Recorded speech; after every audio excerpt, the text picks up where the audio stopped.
Welcome, everybody. We are pleased to bring you another free 90-minute webinar today from Desert Waters Correctional Outreach entitled Organizational Culture and Mental Health in Public Safety, Understanding How Workplace Culture Shapes Well-Being.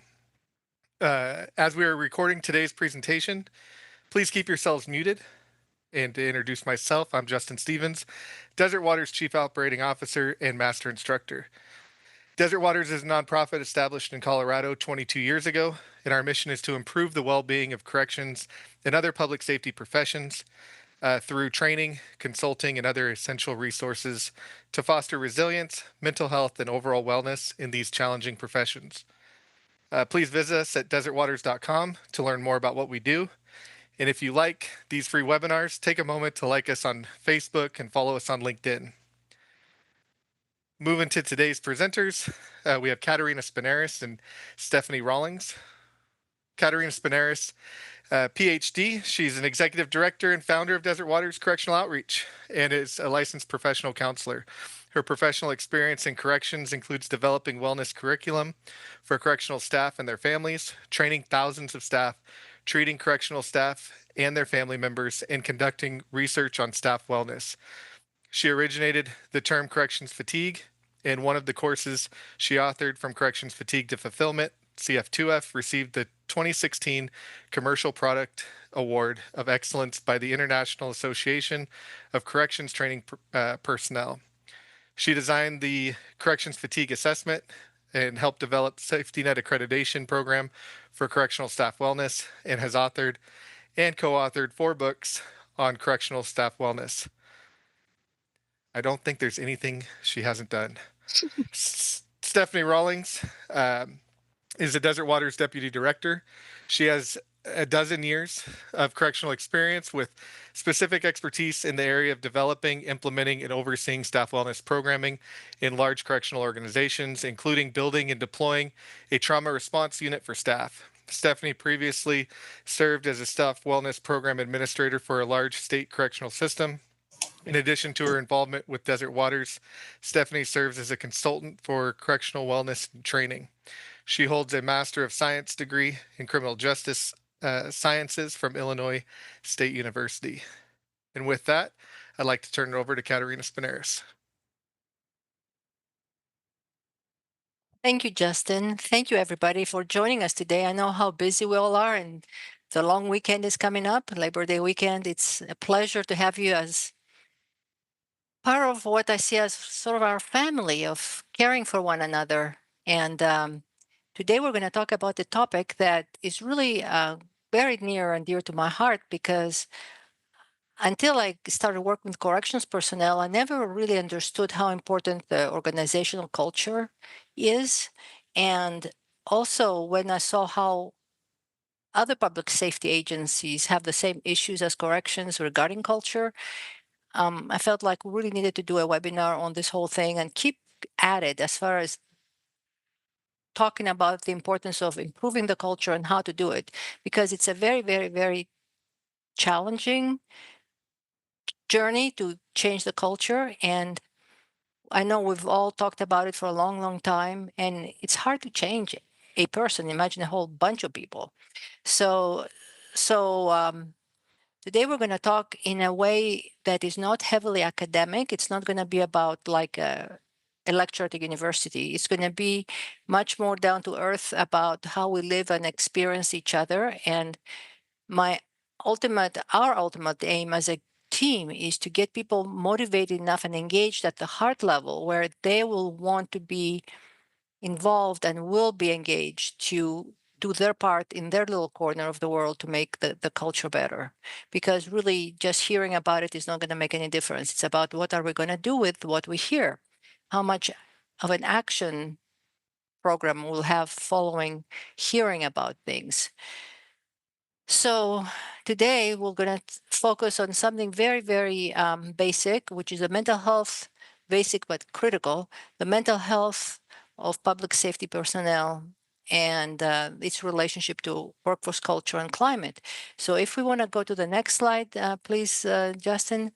So in a nutshell, what I'm saying here is that the mental health, whatever you want to call it, of public safety personnel is deeply, deeply, deeply affected by the organizational workforce culture and climate.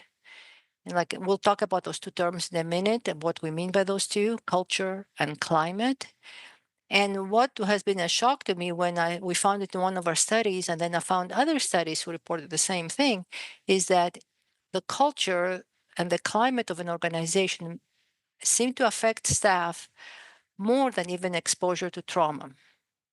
And yes, trauma is finally getting the attention it's due about the damage it does, but it looks like in the long run, the culture it has packs more of a punch than the traumatic exposures here and there.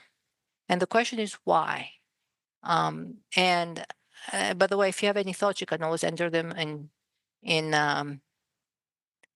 chat. And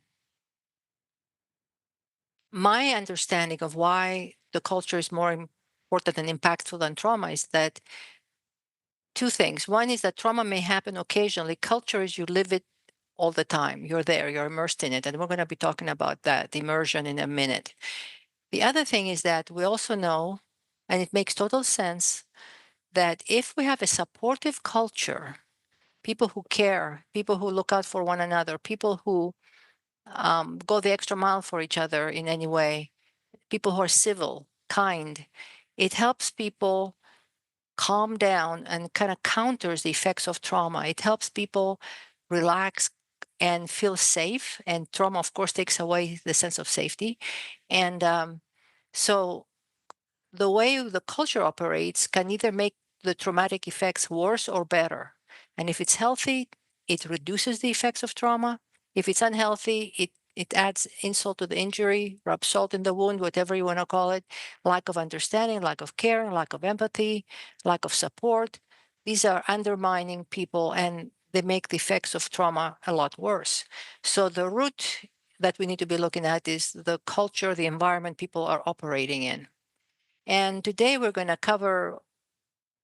address issues in a generic fashion for public safety, not just for corrections, even though corrections are number one love. And so if we go to the next slide, please.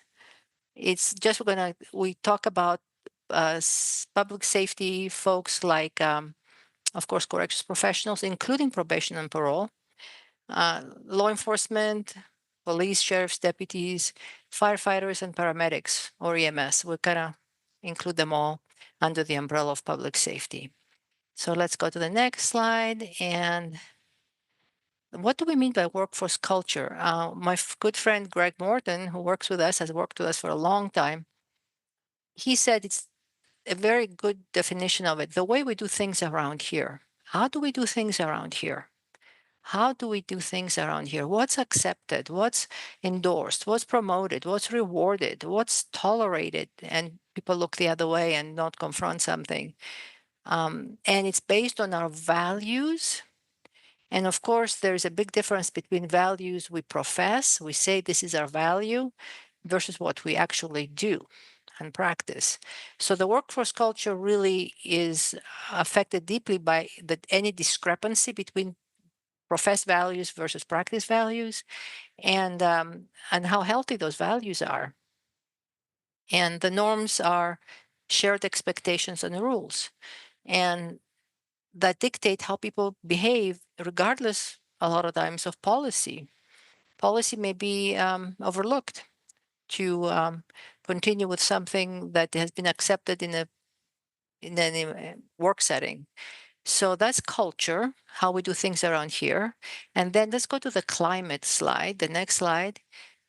So the next slide is about the climate is like, think of like going to a country and it's like, or a state, like what is the climate like there? It's humid or it's hot or it's whatever. So it's like the organizational climate is like the collective mood, the group mood. What kind of mood do we have? And you can pick that up like through the morale. And the mood of the place, what kind of mood people are experiencing as a group, is affected and is also affected by, it kind of goes both ways, how people lead, the supervisory practices, organizational justice practices. Like, is there procedural justice? Do people do things by the book? Is there favoritism? Is there bullying, coercion in any way? What kind of psychological safety do we have? Like, do people feel safe to be vulnerable, to learn, to admit to making a mistake and learn from mistakes, and without being humiliated and ridiculed and um, overly kind of punished? What is the morale like? Their hope, their positive expectancy about what they're going to be doing at work, and their whole attitude set about the job and the workplace. Like, what are people's attitudes? All that colors the climate, and of course then it will affect the culture. They both go hand in hand. So we're going to be looking at those things and how they get affected, and we're going to use a metaphor, because I think we need to kind of get the picture at the, like I said, the heart level, experiential level, not a theoretical level. So, Steph, would you like to take it from here? Yes, ma'am. So, as we dive into this, we're going to have a metaphor, as Katerina just said. And as I was sitting here and thinking about how to make this a metaphor, the lake that staff swim in, I'm going to give you a comparison, and we're going to come back to it at a couple of different times throughout the presentation. But before we dive right into the lake that staff swim in, I'm just going to share a little personal story. So, 3 years ago, I moved from the Midwest, where I was born and raised, to the Panhandle of Florida. And what do we know about bodies of water in Florida? Yeah, you're either going to get eaten by a shark on the beach, you're gonna be consumed by a gator or some sort of snapping turtle slash poisonous snake in a fresh spring.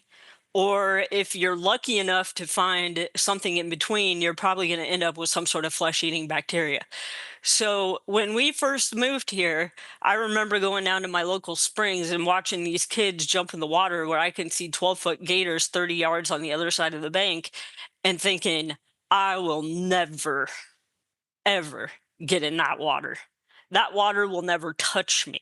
And I remember being very committed to the idea that that could not happen to me. That getting in that water could not happen to me. So as we move into the lake staff swim in, I want you to just kind of keep that little story in the back of your mind. We're going to come back to it a couple of different times throughout this presentation, at least on my slides, and we're going to talk about the sharks, the bacteria, the gators, the snappers, and of course everybody's favorite, the copperheads. So, Justin, you can move us on into organizational stressors. So, as individuals come into public safety settings, there are organizational stressors that are going to be present, either perceived or actually in reality. And typically, the ones that present themselves from the organizational level are leadership. And this is reflected, um, these organizational stressors are reflected through or manifest through poor communication and low levels of organizational justice, and finally the low levels of staff support from the top down. So we're talking today about how the organization supports or doesn't support the well-being of its employees. And so we're going to take a deeper dive on each of these issues as we go forward on the next slide. So what do we do? Again, these are a few more. Low levels of support from peers. So now we're talking about horizontally.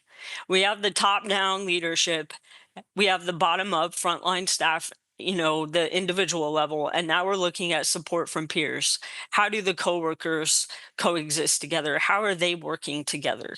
What is the way they are working together? And oftentimes, that is a massive stressor all by itself. And we're going to go deeper into that as we get going too. There's a low control by individual frontline staff. Typically, in these organizations, frontline staff have little decision making power. And that can be a stressor all by itself on a daily basis. Unethical and illegal behaviors. These become stressors when unethical or illegal behaviors become tolerated or worse, modeled as being something that's acceptable or okay within that workplace culture. And ultimately, those things can dissolve into low levels of psychological safety. When people don't feel like they can trust the individuals they're working with, if they don't feel like it's okay to ever make a mistake, if they feel like they would be shamed for asking for help, that is all manifesting in a low level of psychological safety. And organizations can uh, enhance that lack of psychological safety, or they can improve it drastically. So, what is a negative or toxic workplace culture? And I'm just curious if you want to respond in the chat what you think of when you think of a toxic workplace culture. What does that look like from your perspective and your sphere of influence?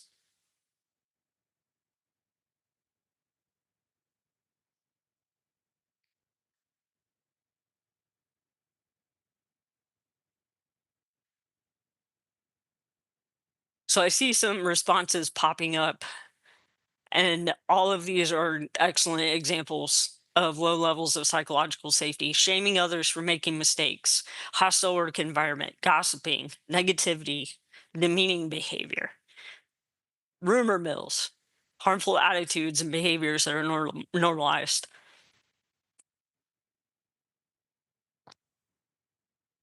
supervisors that are belittling, retaliation threats. These are all really great examples.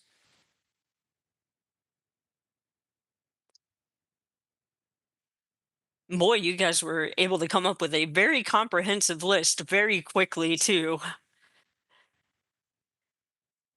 So, abusing staff for personal gain, that's an excellent example. Poor communication, stressed out, staff shortages. I know a lot of public safety agencies that are suffering from that right now. So, again, all of these things are contributing to workplace culture. When these things are constantly interacting, and if I may just say that pretty typically it's not just one of these things that are happening in workplace cultures, it's many, a combination of them, and they're feeding off of each other. And some are worsening other areas.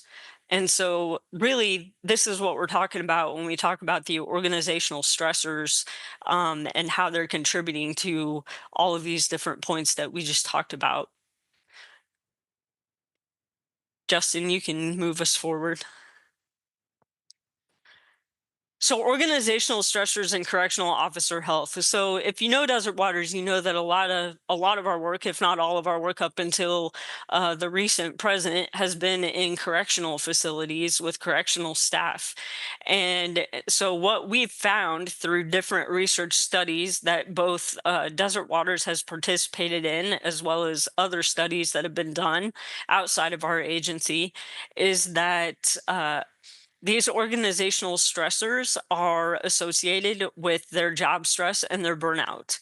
And it really comes down to when organizations aren't clear with what they're trying to accomplish, and they're not making the policies clear about how to get there. And additionally, we mentioned this earlier, there's also just a lack of decision making ability among frontlines. Or if you've been around corrections long enough, you know that when you have to make snap decisions, question later about what happened in the moment. And that can create a high level of psychological safety when it's not conducted in a manner that's transparent.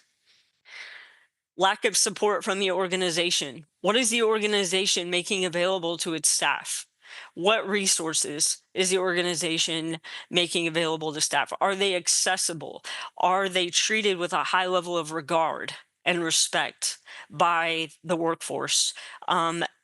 Even outside of wellness resources, a level of support from the organization. How are issues communicated to staff? How are changing priorities communicated to staff? Is the organization behaving with transparency?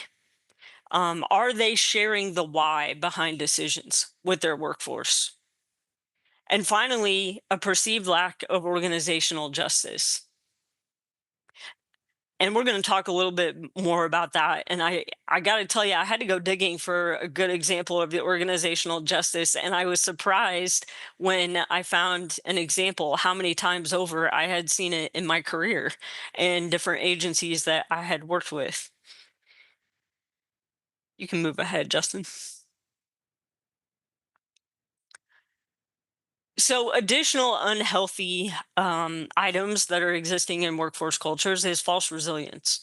So, false resilience, when we talk about that, is how workplace cultures are contributing to the well being of staff, especially following incidents of trauma or exposure to trauma. So, the code of silence exists in public safety. We know this.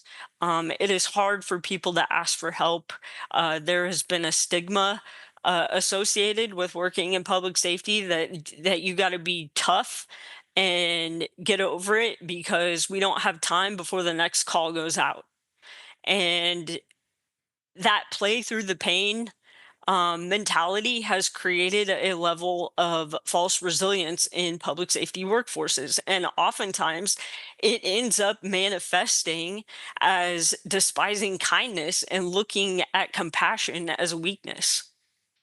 And that can really be incredibly detrimental, not only to the individual who may be going through the traumatic incident, but ultimately it could be bleeding out on the rest of the workforce to where nobody is willing to ask for help. And the perpetuating lack of compassion uh, kind of causes a cesspool swirl at work. And that's where we're going to get back to our lake metaphor here in a couple of minutes. Um, and we've we joke a lot in public safety organizations. We have a dark sense of humor, and typically the goal is to one up your coworker with some stories, and I've been there too in the chow hall, and I remember the first time that I was the subject of, joking, mocking, ridiculing. And honestly, I'm a personality that doesn't bother. I'll join in with you. But I remember somebody making the comment, well, if they're not making fun of you, they don't like you. And I remember thinking as a rookie, well, good. They must like me because I'm getting hazed on a pretty regular basis here, so I don't have anything to worry about. But I will tell you later in my career, about probably 7 or 8 years later, I ran into another rookie, and he shared a story about how nobody in his supermax where he was working would speak to him for the first 2 years that he worked there, and he ultimately had lost a best friend to suicide and a fiance who had left him. And it wasn't until he got assaulted by an inmate that all of a sudden the troops rallied around him and started talking to him. And he had all of these new social connections that he never had before. And his comment to me was, I didn't need those social connections then. I needed them 2 years before when I started. And that was always very profound to me because I realized in that moment that all of the fun, joking, dark humor, social connecting that we did over stories and different things was actually there was a very fine line. And when the fine line got crossed, it got dark very quickly.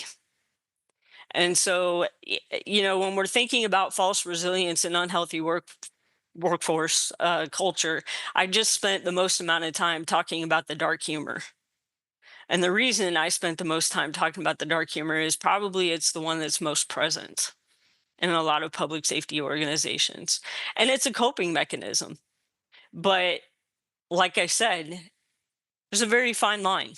And I think we have to be cognizant and we have to have a very high level of individual and organizational self awareness to understand when things go too far. And now it's no longer supportive. It's literally creating a situation where somebody needs a lot of help and they can't get it because they're embarrassed. Justin, you can move us on. So, why is that social health aspect so important? Well, it strongly influences basically every other area of somebody's life. And so when we think about social health, what we're referring to is the quality of staff relationships with supervisors and coworkers. It's basically the way that we work together. The way that we work together, how we do things, as Katerina said at the beginning of the presentation. And work health, what we're looking at there is morale, physical energy level, emotional energy level, and job satisfaction. So basically, everything else that keeps us coming back to work. And so, as we think about how work health is strongly impacted by social health, now we know that family health, mental health, and physical health are very strongly impacted by that work health. So, in a nutshell, this is the slide I like to say, work is work, home is home, and the two never cross paths. That's a fallacy. And there's research to show direct correlation between all of these. You spend a third, or if you work in corrections with staff shortages the last 5 years, half to two-thirds of your life at work. And that certainly is not a switch that's just going to flip off when you hit the gate in the evening or at the end of your shift or in the morning, depending on what shift you're on. All of those things are impacting one another. But at the end of the day, that social health piece is the one that is impacting the rest most significantly.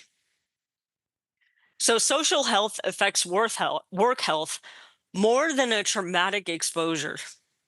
And I got to tell you, when I was reading about this, that was maybe the eye-opening piece that I took away from this, because I always lived in a world where if you saw really traumatic things and really, I just made the assumption that those things are worse on your mental health and are causing you more burnout and stress than anything else, were those traumatic events. But as Katerina stated before, those aren't happening all day long every single day typically. But your social health at work, your interactions with your coworkers, your interactions with your supervisors, those things are those things are happening the other hours of the day. And so that social support, if it's good, that is your biggest mitigating factor to the impact of trauma. And so the best way to impact that staff overall health is through the social health of the workplace.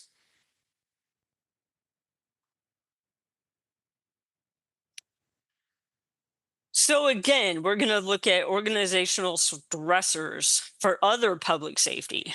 So we kind of just looked at corrections. Now we're going to look at other public safety.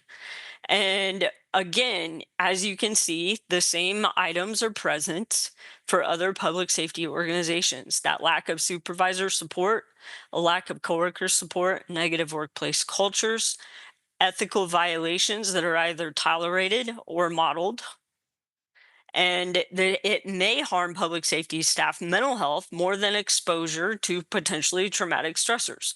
So again, when we make the comparison to other public safety organizations, the outcomes were the same.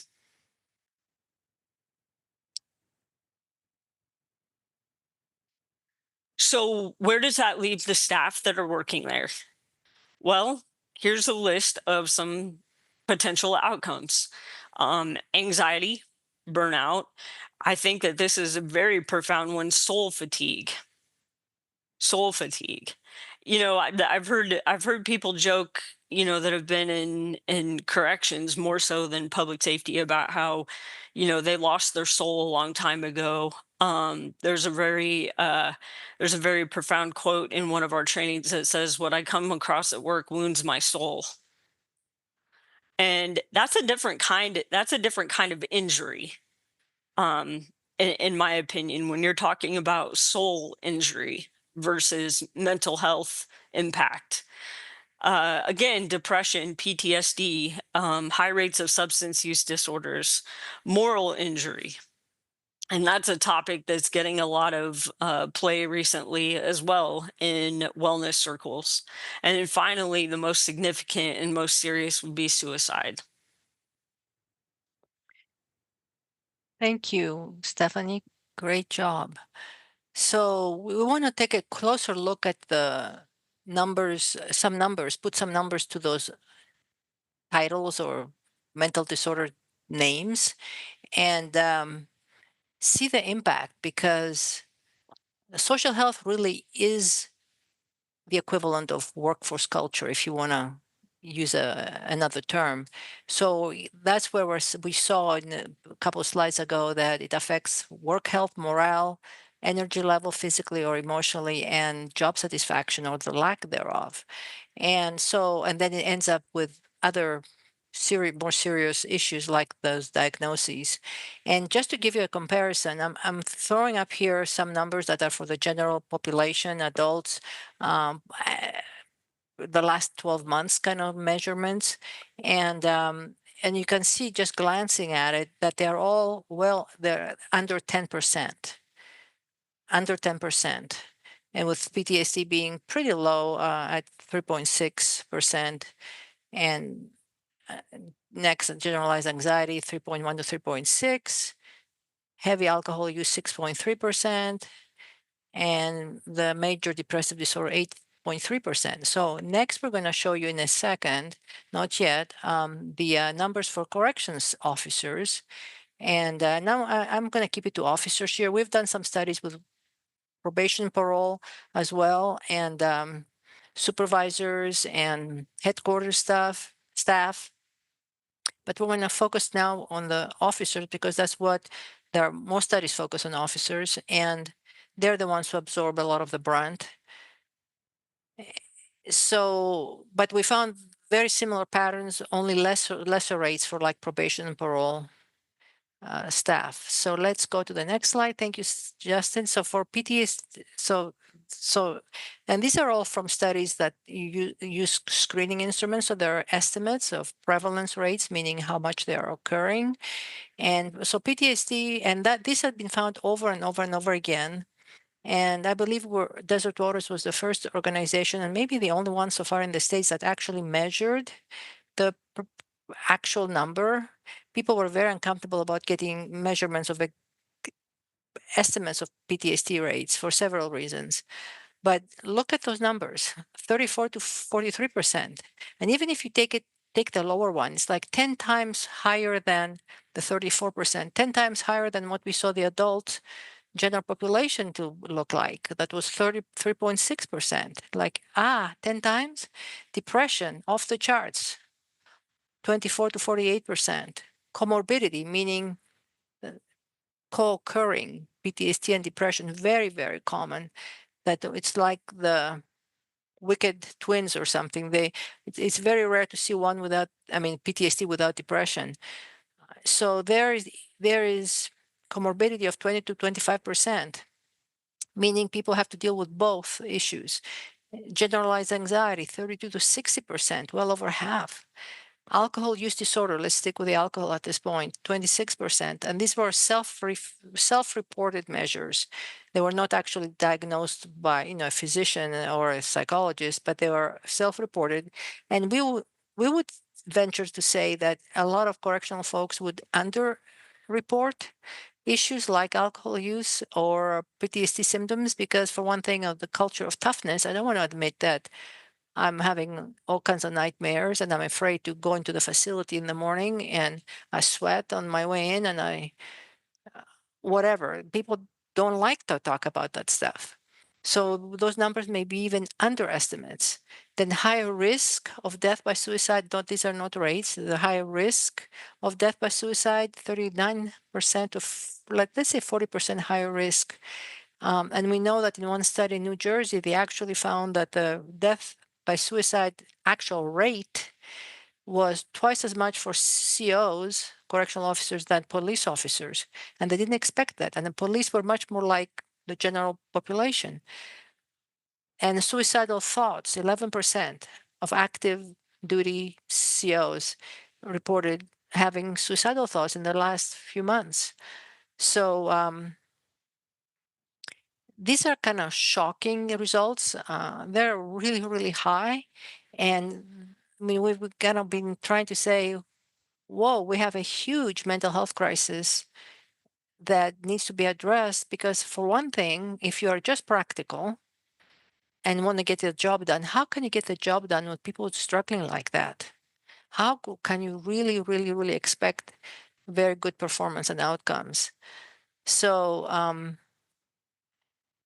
so let's go on. And there was a question about parole. We have some slides, but not on this PowerPoint for parole and probation, and we can share them with whoever's interested as well. We had a couple of studies that actually measure directly probation and parole. So we can provide those numbers. Again, the patterns are the same, high, but higher than the general population, but lower than the correctional officers, staff at institutions. They're kind of in between, but they're still way higher, significantly higher than the general population. So let's go to the next slide after the officers. I have some other public safety professions. We got some other numbers, and they tend to be for police officers. The next slide, they're lower than corrections, and that's not a surprise. I think being cooped up in one place 24/7, so to speak, and of course now mandatory overtime makes it a lot harder. Being cooped up and inside and exposed to all kinds of negativity and threats, etc., all the time, COs have a harder climb than the police officers who are cruising around in their cruisers and maybe have a break here and there. So these are the rates for the police, except for suicidal ideation. That's pretty high, 25%. That's mighty high. But they have the comorbidity, they have the alcohol abuse. It's all there. So let's go to the next slide. For firefighters, so some data that we found, again, lower than correctional officers, but still high, way higher than the general adult population for PTSD, depression, anxiety, and then general psychological distress, where we feel miserable. We are not diagnosable, so to speak, but we feel miserable. That's up to 30%. Kind of the misery. I don't know how to put it, distress, emotionally being unhappy. So let's go to the next one. And then we have a few numbers for PMS. PTSD, pretty high, but lower than COs, up to 20%, anxiety 15%, and general psychological distress, 27%, pretty close to the firefighters. So we have people that are paying a price for doing their job. Yes, they get paid. Yes, they have benefits. Yes, they may have who knows what else, but they pay a price with their health. And we're not even touching here at this point the physical health component. Like I was seeing some data the other day that 89% of people working in corrections, 89, are either overweight or obese. That's like a shocker. 89? Whoa. But we're not dealing with that here because other than stress eating, it would not be easy to tie it into culture.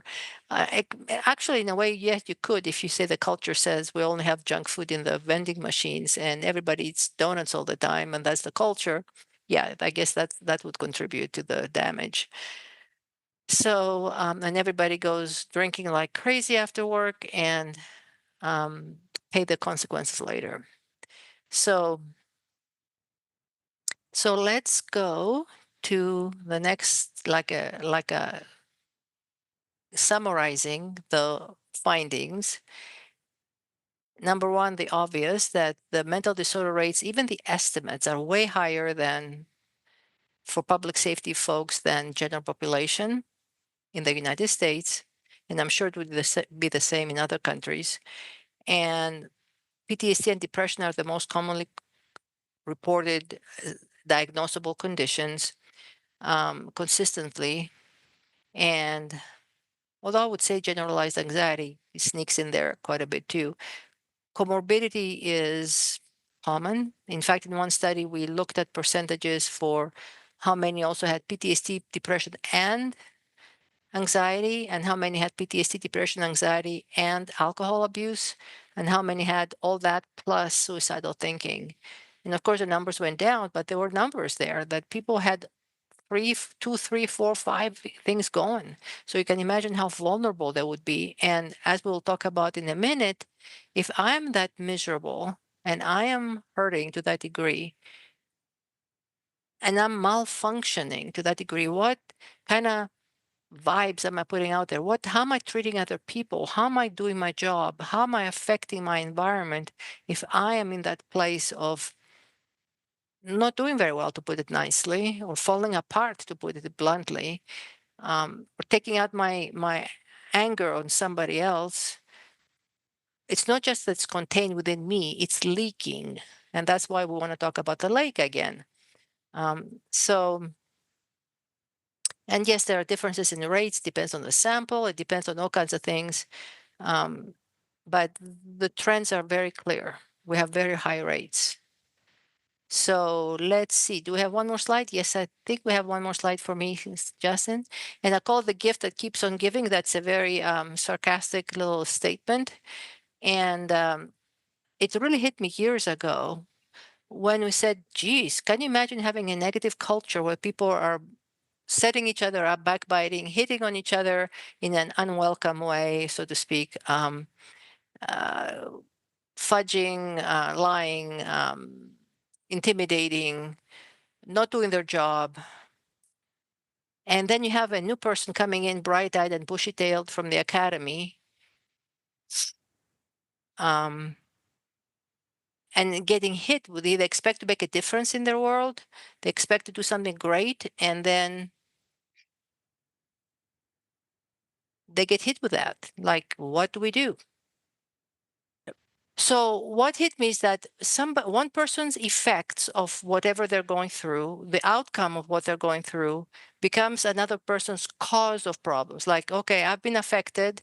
I'm leaking poison, so to speak, toxins, and my toxins become the cause of your malfunction down the road. Becomes a circular thing where one person passes it on to the other one. So it keeps snowballing unless we do something. And I like the statement, fatigue people. And that's what happens. Fatigue people, fatigue people. So Steph, I think you're next. Here's what I found out living in my part of Florida, and that is the safest place to go swim are in the crystal clear waters that stay the same temperature throughout the entire year. So after I've lived here for 3 years, I have assimilated and accepted the fact that I can't live in Florida and avoid the getting in the water part of living here.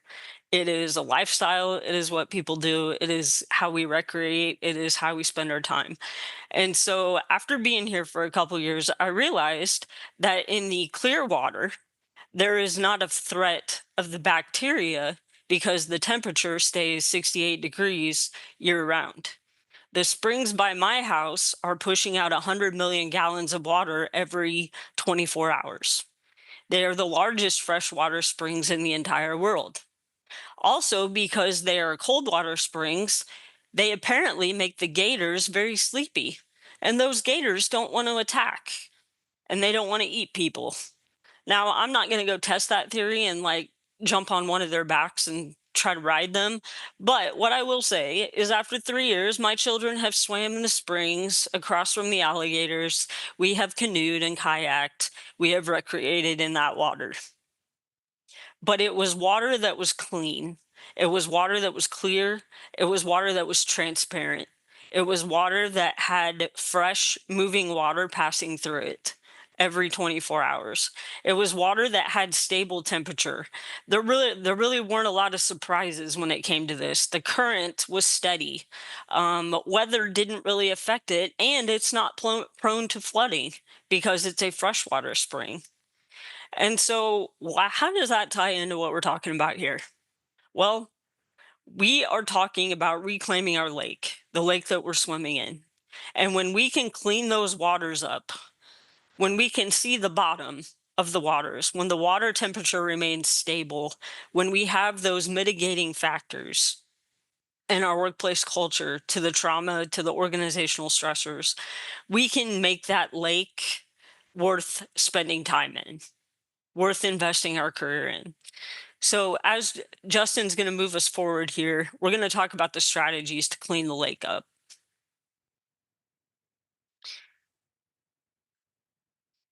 So, the reality is, we all swim in the same water, and everybody adds to the water with their attitudes and their actions. Um, we all know that when we're at the pool in the summer, the community pool, and maybe a child that isn't quite potty trained does a little deed in the pool, what do? They clear that pool out, don't they? And then they got to do water testing on it, and they've got to do some sort of mitigating chemical treatment on it, if they're doing it right. And that's how they got to clean it up. And so we're all contributing. Everybody is contributing to that water. Everybody who is um, leaving something in that pool that is negative is tainting the waters for the others. Everybody who is working to clear the water, to clean the water up, is certainly positively impacting those around them as well. So basically, what we put in is going to come back to affect us. We can't escape that. We're going to have to swim in the lake if we're going to go to work every day.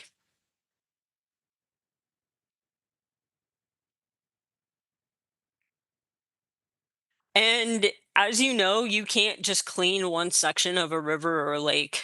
You can't. It's not going to impact anything else if you clean just one section of the lake. So treating it, and how we're looking at this analogy is, if we're putting sick or diseased pollutants back into the lake, our efforts to clean it up are going to be futile. We have to clean up the entire lake, and then we have to put in systems that keep it clean. And a lot of you who are sitting here today are realizing that Desert Waters is all about wellness systems. If you've known us or heard about us, we're about wellness systems for staff. And so that's a huge component of this, is making sure that the people who are swimming in this lake have the appropriate resources to keep it clean. And organizationally, those have to be provided from the top down. And so we're going to get into that here in just a couple of minutes. So, preventing and reducing new pollutants, and restoring and maintaining by improving the existing water quality. So, prevention and reduction. We often talk about, and if you've heard any webinars that I've attended before, you may have heard me say that I really plug the idea of agencies playing both offense and defense, uh, specifically public safety. The very nature of the job is to be reactionary. It is to play defense. Something has happened. We must go clean it up. We must go help somebody. We must go rescue something. Something bad has happened. Even in corrections, it's just the very nature of something bad happened to result in the existence of a correctional facility. And so things that happen inside of corrections, correctional officers become the first responders. So as a firefighter would go out on a call to fight a fire or do CPR, or EMS would go out to do a medical emergency and be reactionary, that is how our culture has behaved. And we have to get on the front end.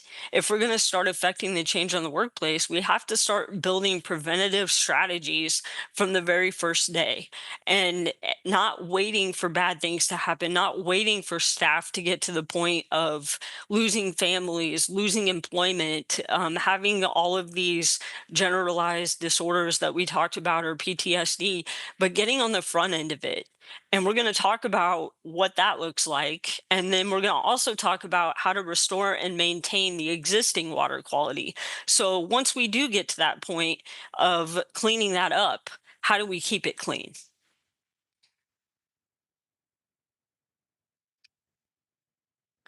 So, your sphere of influence, we recognize that we have a lot of people on this call today, and all of them represent a uh, different sphere of influence in the organization that they're serving. And we may have some administrators in here today, and we may have some frontline staff. And the thing to know is that everybody plays a role. And so, what can I do in my sphere of influence to contribute to a healthy workforce culture? So we're going to break this down, and we're going to start with, it takes everyone. Everyone has to contribute at the individual level, but it takes the top leadership, organizational leadership, to prioritize employee wellness.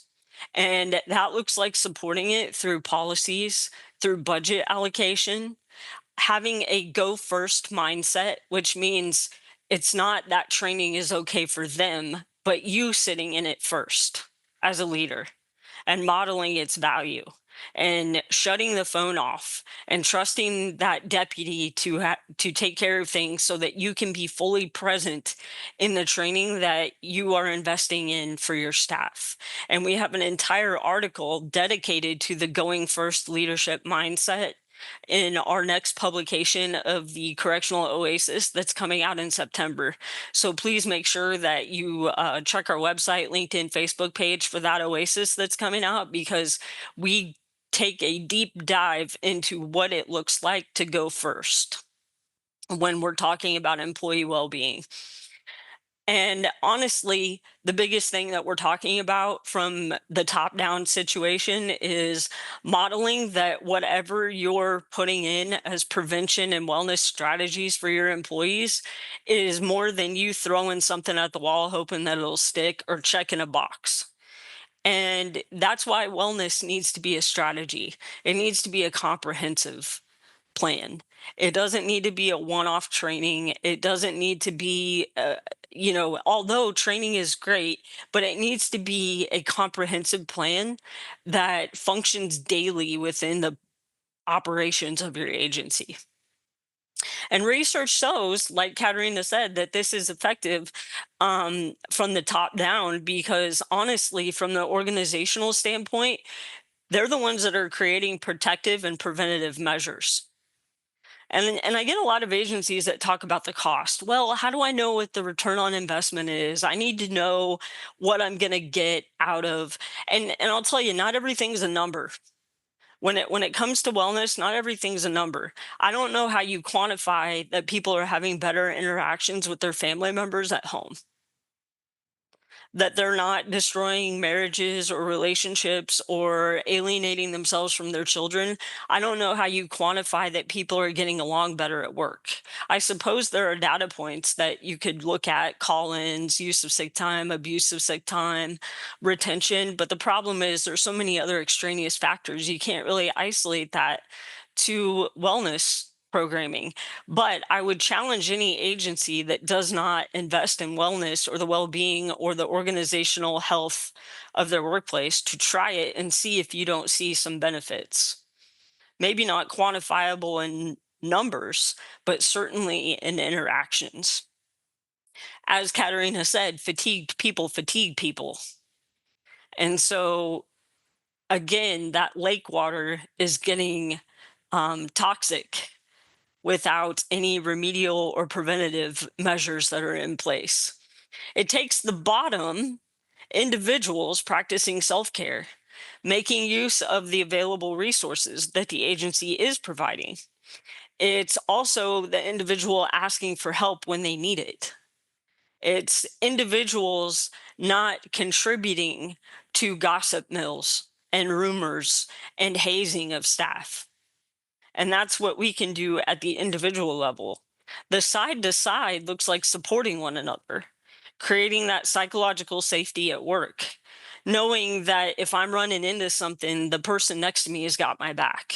I don't have to question what headspace they're in, whether or not they're going to stop or hesitate or intentionally cause something to fail. Reducing shaming or harmful behaviors to coworkers who are seeking help, who maybe are struggling, maybe they need more training, or maybe they're struggling in some other area of either personal issue or performance issue, either one of them. Being able to reach across horizontally and assist the coworkers, because at the end of the day, we're all in this together. Promoting wellness resources instead of mocking them. I can't count how many times I went in with to respond to a critical incident, to do a mental health debrief in some capacity. And I would hear a supervisor out in the hallway joke with the staff about, do you need to go in and meet with the team who can give you a hug? I've heard peer support teams be referred to as kumbaya team and the hug team. That's not promoting legitimate resilience. When we mock and shame the very systems that we have in place for staff to utilize, or we don't train them. I hear a lot of agencies say, oh yeah, we have a peer support team. Okay, how have they been trained? Well, that's again, that's a top down, that's an organizational culture impact. When we're putting systems in place to check a box, it looks like peer support teams that don't have training, who don't have time to get together, who don't have time to refine their skills because of whatever reason, lack of budget, lack of travel dollars, lack of training space, short staffing. I heard somebody the other day say, we find money for the things that we really have to find money for in public safety, especially when we get sued. I'll caveat that, especially when we get sued. So the point of the triangle here is really just to say there is responsibility at all levels of agencies, and it starts at the top. And I will tell you that the most profound return on investment is going to be when organizational leadership is investing legitimately and meaningfully into the well-being of their staff, and they're not just standing in front of podiums saying that staff is our most valuable resource.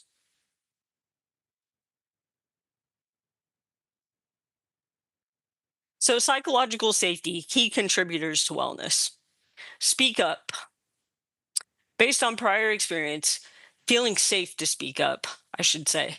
So, creating psychological safety means that people can ask for help, people can make suggestions, people can make critiques, and not feel threatened or treated disrespectfully because they do. And one of the most profound things things that I've heard just in the last couple of years, and it's not new, and it's actually like really simple, is make it safe for people to fail. Make it safe for people to fail. Now, I know we all know that there are some things we cannot fail on in public safety. We know that. But there are I would say more often in my career, I have seen people pay for mistakes 10 years later. My goodness, our memories are good in corrections specifically. We remember things. And that has been reflected throughout my career. I remember as a rookie, I came in and I was told a couple of stories about different employees, and I thought these things had happened last week. And come to find out years later in my career, I mean, it wasn't anything I cared about, but years later in my career, I found out that these things had happened to these people 15 years ago when they were 20 years old at the academy. People grow up, they evolve, and they grow. and they learn and they fix things. And it's our job to create psychological safety to not hold things over their head for the entirety of their career. If they have grown and done the work and moved forward, we need to let them be Yeah. transparent about needs and vulnerabilities. Um, one of the things I wanted to talk about earlier was organizational justice, and really because it hones in on this idea of being transparent. How many times in your career have you seen individuals go after promotions and all of a sudden the promotion doesn't follow any internal procedure? There's interviews are all secretive. Nobody knows who got one. Nobody was interviewed. Things weren't posted about, and all of a sudden you find out that somebody got the job, and you weren't interviewed. Your application wasn't considered. You had more years in. You had better evaluations, or whatever the case may be. The promotion granted is unfair.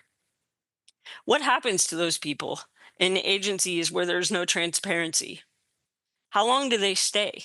And if they do stay, what are they putting back into the lake of the Mm. workplace? They're putting back bitterness.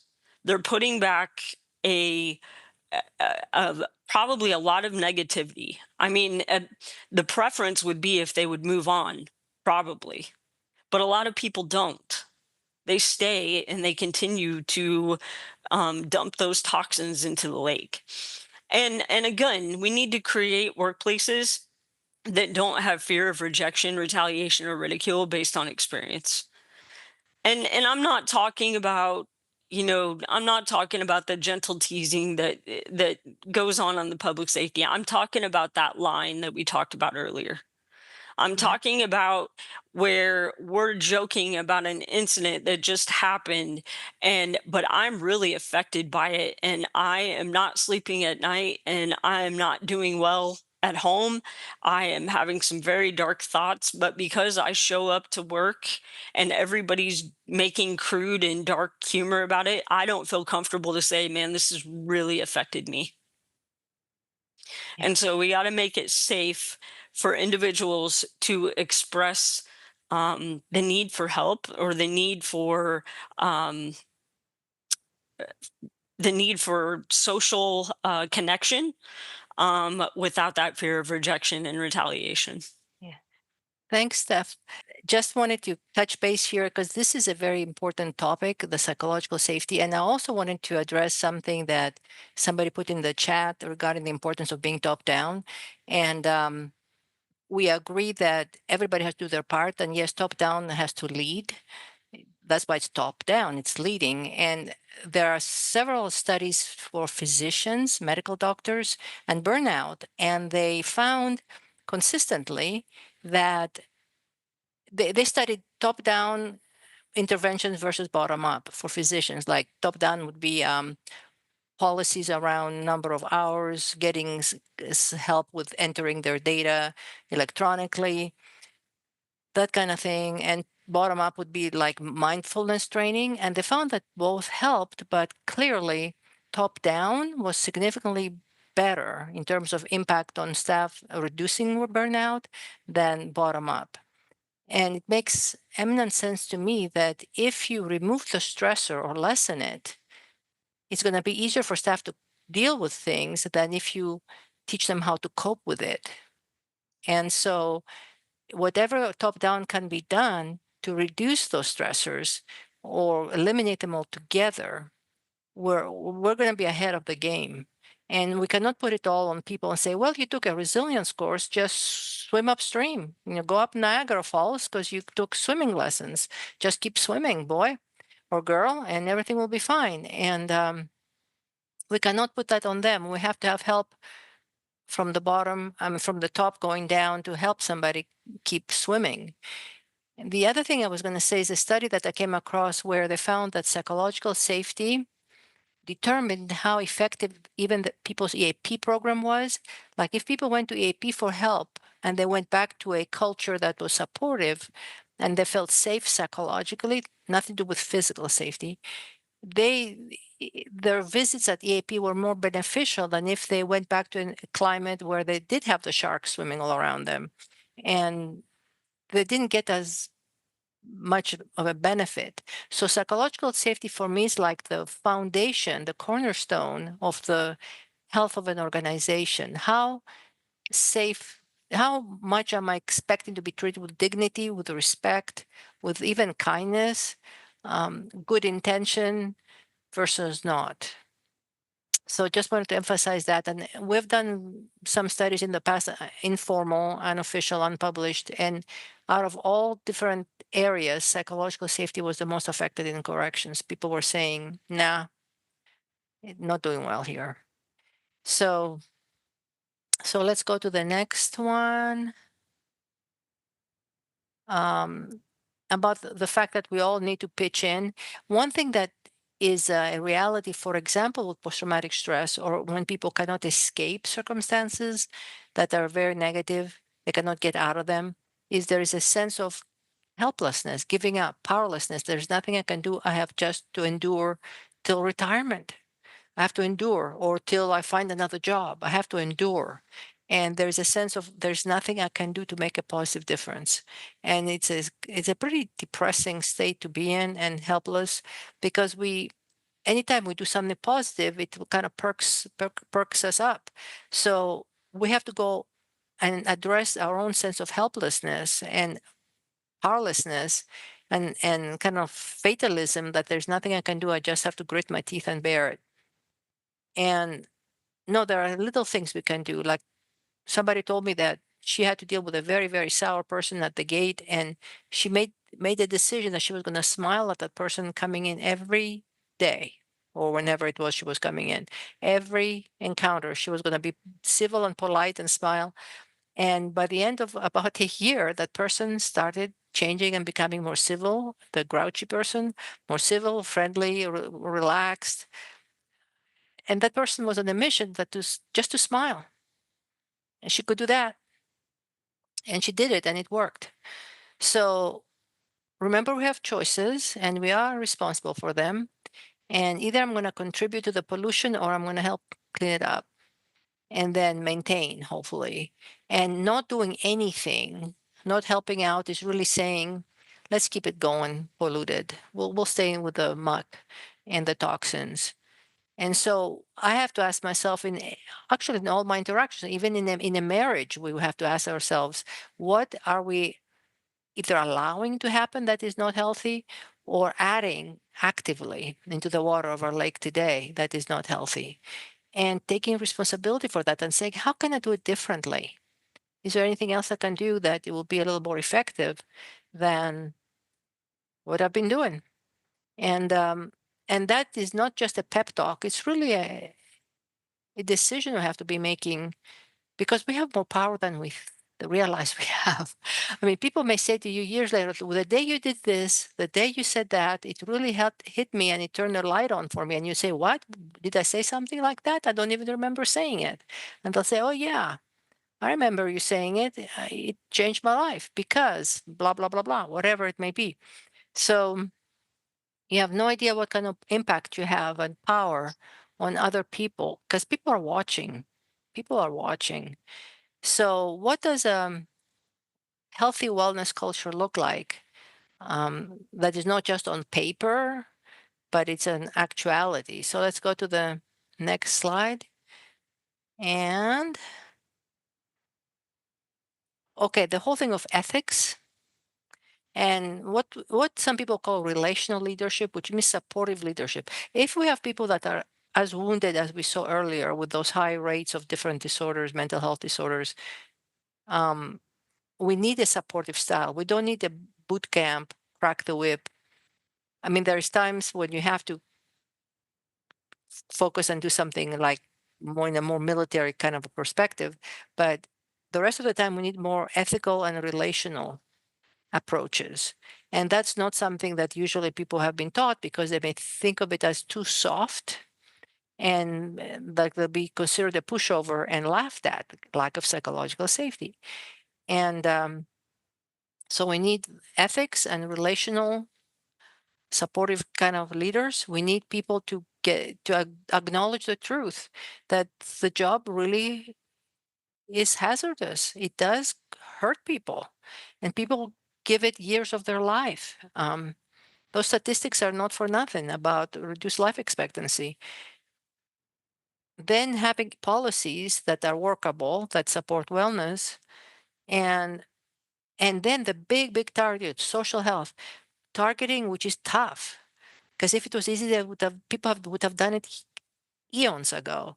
Target the quality of staff's relationships and not tolerate, not look the other way when there is bullying, when there is lack of consideration, um, when there is cruelty, not overlook it and say, oh, that's corrections for you, or I'm too busy now, whatever it might be. And then we know some dimensions of wellness like emotional, occupational, intellectual, spiritual, etc. Address those in their wellness programming. That's why I love our safety net accreditation program that includes that. Um, and then the sore point of the fact that we have a bunch of people that are terribly sleep deprived and have serious sleep deficits that affect health like nothing else. It's like Maslow's hierarchy of values, um, of needs, Maslow's hierarchy of needs, the biological being at the bottom. Well, sleep is a biological need. And we have a bunch of people that are not well because they're not getting enough sleep on a long term basis. And as a result, their performance is going to falter. And we need to do something about that because really we cannot keep going like that. You know how they say you cannot beat a dead horse to get back up. Um, so, of course, there are wellness resources that people can afford, people that work nights can access. And then the whole thing of part of ethics, holding people accountable positively or negatively for their behavior. And that's kind of in a nutshell, wellness, a wellness culture, what it would look like. So it's not just massages and whatever healthy food. It's a whole atmosphere and climate of where people work. And of course, we have in addition to that, we have now a lot more awareness of trauma affecting people, especially in corrections, or actually all public safety, when it happens repeatedly or during one's career. So in the next slide, we talk about practices that an organization can adopt to be trauma responsive, not just trauma informed, because it's great to know about it, but like, what do we do about it? How can we lessen or remove impact of all that? And again, truth, starting the approach of like, yes, these things happen, psychological safety. Stephanie talked about reducing the stigma, integrating mental health awareness into everything, daily operations, and not just for the incarcerated population or whoever people are working with, but for the staff themselves. Staff are not immune, they're human beings too. And then promoting true resilience, training, modeling. By modeling, I mean leaders stepping up and talking about their story, sharing their story, being real about what they have been through and what they have done. And there's nothing more attractive than having a leader who stands up and says, yep, almost my wife almost left me and we had to go get help. And here we are still married. We got through it. But boy, it came close because I wasn't listening to to what she was telling me about things not going well. Or at work, realizing that we cannot keep treating people like that and expect them to be loyal and expect them to be motivated and engaged at wanting to come to work. So, okay, so I think this is the next, we turn back to Steph. Yeah, so interactions of staff.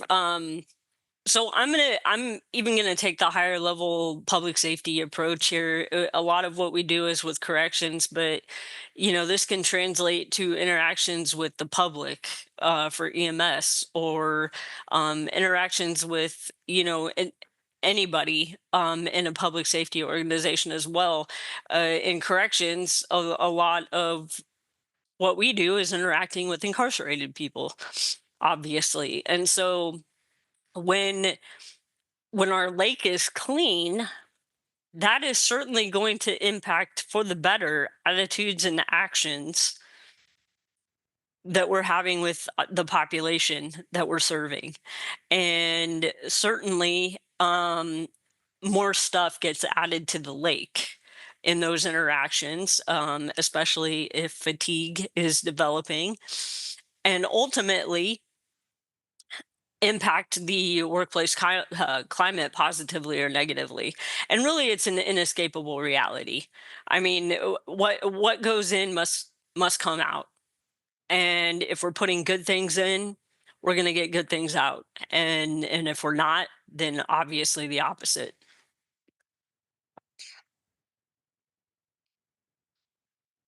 So behaviors of relational leaders. This is something that leadership training and challenges. And if you're on LinkedIn for more than 2 minutes, you're seeing stuff about leadership being posted. It's really just kind of the buzzword of the day across all industries. But ultimately, relational leaders is where it's at if the focus is going to be on employee well-being and public safety. And that looks like respect, support, and effective conflict management and resolution.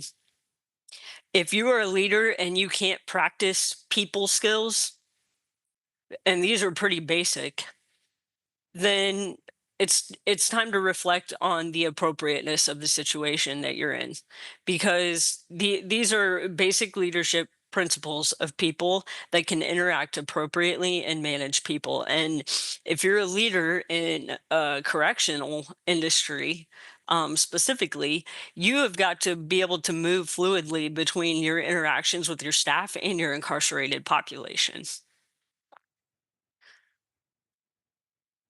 These leaders' behaviors prioritize ethical conduct, meaning they're valuing honesty, fairness, and transparency.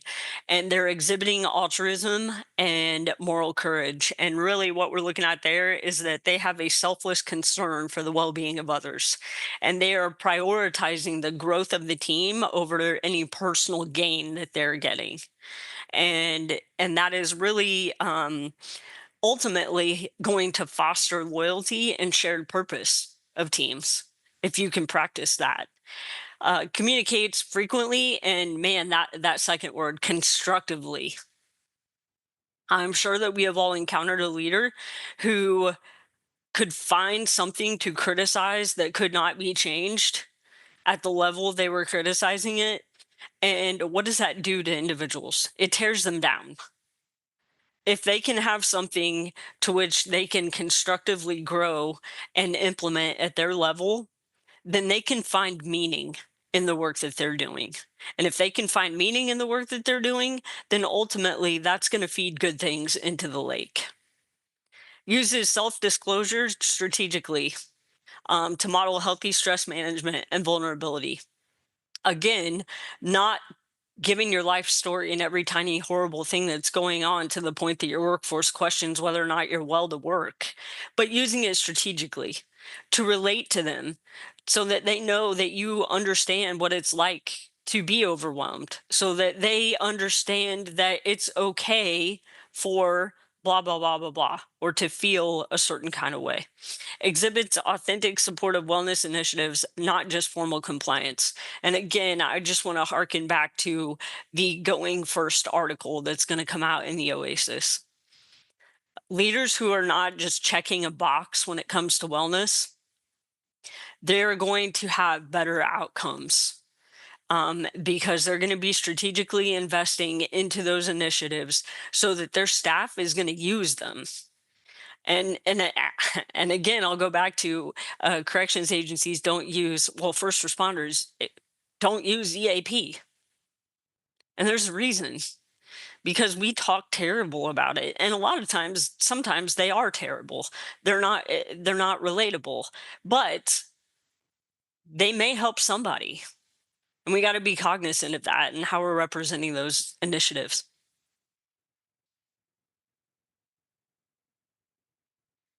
Again, training that includes ethics, procedural justice. I used the example earlier how promotions are given.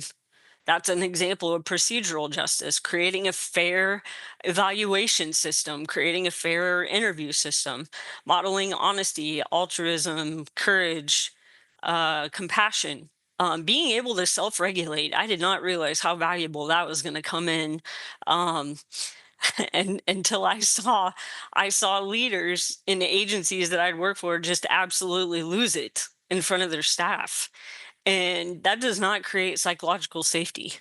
That does not. When leadership can't self-regulate, there's a whole lot of toxin getting dumped into the lake. Resilience promoting skills, modeling those, emotional intelligence, self-care, and finally professional sustainability. I know we're moving quickly here. We want to make sure that we have a few minutes for questions here at the end.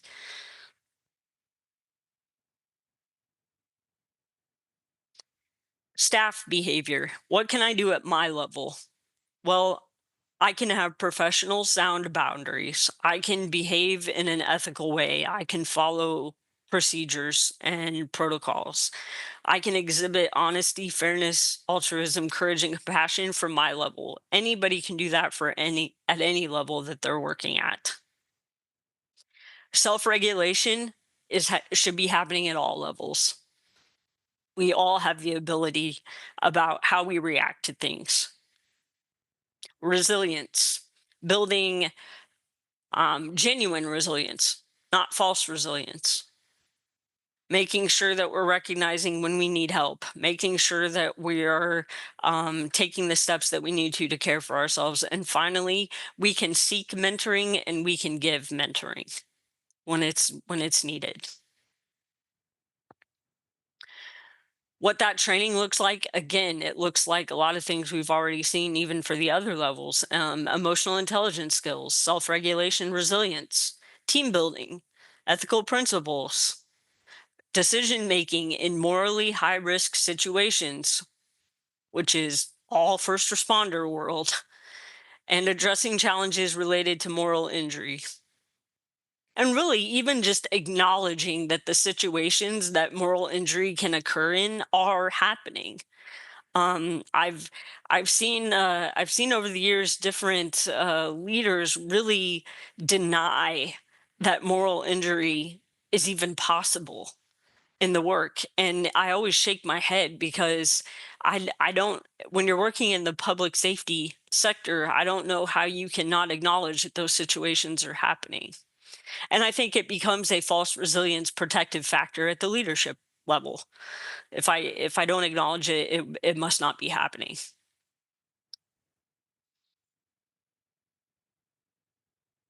So again, what we're looking at is prevention and reduction of new pollutants and toxins in our lake and improving the existing water quality. Because when we're spending a third to two-thirds of our life in the lake, we want to know that we're swimming in a clean, safe environment where everybody can coexist together: the gators, the snakes, the humans, the manatees, the fish, the turtles, all of us, in a workforce where it is safe to be one's authentic self.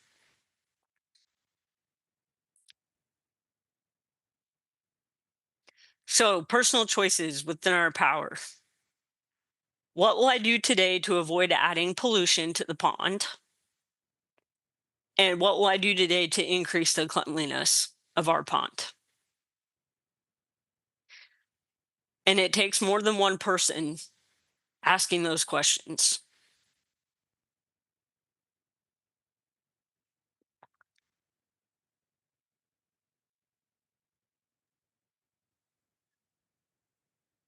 All right. Thank you, Stephanie. And thank you, everybody, for attending. I'm going to click through the next couple slides, which are resource slides, or reference slides, just going over some of the references that we went over today.